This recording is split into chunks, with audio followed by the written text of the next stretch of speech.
the lost ancient city discovered in the heart of the United States of America. When speaking about lost cities, the first thing that jumps to mind is a lost city buried beneath the sand somewhere in Egypt, or a lost city somewhere in the most unexplored parts of the Amazon. But sometimes lost cities are found in the mundane of places. If you travel to Arkansas City, Kansas, you'll find evidence of one such ancient city. This is by Janice Friedman on Humans Are Free. Archaeologists believe they've come across the city of Etzanoa, the Great Settlement, an ancient settlement mentioned by Spanish explorers during the 16th century. And we have an image of a map, one of the few maps allegedly showing the location of the Native American city of Etzanoa. This is by UC Berkeley. Now, for hundreds of years, the Great Settlement, quote unquote, is thought to have been the home of more than 20,000 people. This fact places the city of Etzanoa as one of the oldest Native American settlements in the United States, second only to the ancient pyramid city of Cahokia in central Illinois. The first accounts mention the ancient city of Etzanoa come from Spanish gold-seeking conquistadors. Translated records from the 1600s tell the story of Juan de Onate, a Spanish conquistador, founder, and governor of New Mexico, traveled from New Mexico into southern Kansas in search of the lost city of Quivira, one of the mythical 7 cities of gold that were never found. Juan de Onate's expedition was greeted peacefully by the inhabitants of Etzanoa. However, after the Spaniards started taking hostages, the residents fled. Eventually, the conquistadors explored the area, their homes searched for valuables, but decided it was too risky as the natives could attack them at any moment. Eventually, they decided to return to Mexico, but de Onate's expedition was attacked by 1,000 warriors belonging to the Escanchaqui tribe.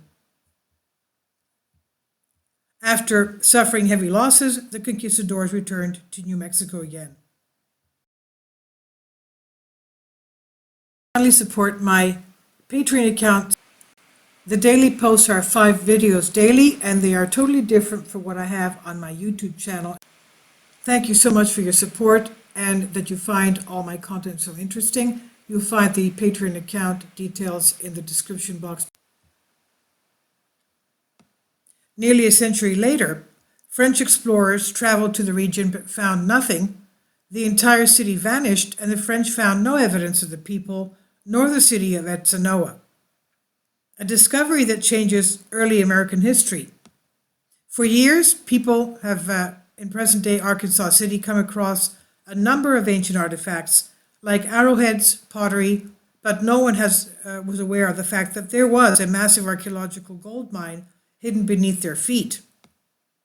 That is until anthropologist and archaeologist Professor Donald Blakesley decided to take a more detailed look. According to the LA Times, Blakesley used translated documents written by the Spanish conquistadors, the expedition led by Juan de Onate, who came across the land more than 400 years ago, to conclude that these ancient artifacts were the remnants of the Native American lost city of Etzanoa. Blakesley said, "I thought, wow, their eyewitness descriptions are so clear, it's like you were there." This is what he told the Times about reading the conquistadors' accounts. He said, "I wanted to see if the archaeology fit their descriptions. Every single detail matched this place," he said. Based on ancient accounts, maps, as well as artifacts that have so far been recorded, it's estimated that the Native American city of Etzanoa was in fact home to a massive population of Native American Indians. In fact, according to Blakesley, Etzanoa is most likely the second largest settlement in the modern-day United States. The city spanned more than 5 miles between the Walnut and Arkansas rivers, where 20,000 people lived in thatched, beehive-shaped houses. We are at Etzanoa on Wikipedia, and this is their beehive thatched houses. 19th century Wichita Indian village, beehive-shaped grass houses surrounded by maize or corn that may be similar to those of Etzanoa. Here we go. And this is their map. Etzanoa, the Arkansas River, Walnut River, and this is where they were. Great Plains settlement, founded 1450, abandoned 1700. Donald Blakesley was the archaeologist. The Rayado Indians. Archaeologists and historians believe the Rayado Indians spoke a Caddoan language, family of languages native to the Great Plains, spoken by tribal groups, okay, as you can see, and were a Wichita subtribe. Their grass houses, dispersed modes of settlement, chief named Cataracts, Wichita title. The description of granaries and their location all agree with descriptions of the Wichita. And as Wichitas, the Rayados were related to the people that Coronado had discovered in Quivira 60 years earlier.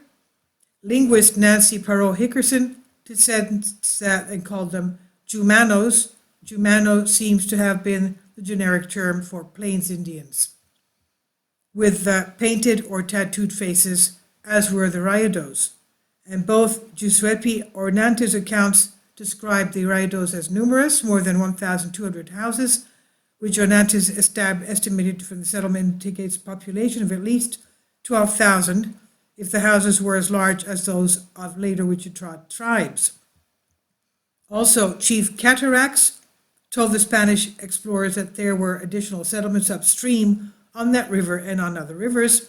The fact that the Rayados abandoned their settlement on the arrival of Ornantes' expedition may be an indication that they had had previous, of course, unfavorable dealings with the Spanish. And the Spanish Chronicles describes them, Ornantes here.